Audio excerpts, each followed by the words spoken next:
Sosok Alfa Patria pembacok jaksa John Wesley, ternyata otak perampokan pabrik sawit. Alfa Patria alias Ketua Kepot, 43, anggota Ormas Pemuda Pancasila, PP, yang diduga merencanakan pembacokan seorang jaksa Kejari Deli Serdang, Sumatera Utara.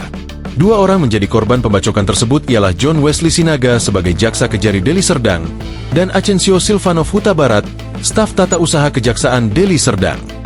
Dua orang pelaku berhasil ditangkap tim Subdit 3 Jatanras di Treskrimum Polda Sumut. Pelaku Alfa Patria Lubis alias Ketua Kepot, 43, ditangkap Sabtu, 24 Mei 2025, pukul 23 WIB di Jalan Pancing Medan, Sumatera Utara. Sedangkan Surya Dharma alias Galo ditangkap di Binjai, Sumut, Minggu, 25 Mei 2025, pukul 4.30 WIB pagi.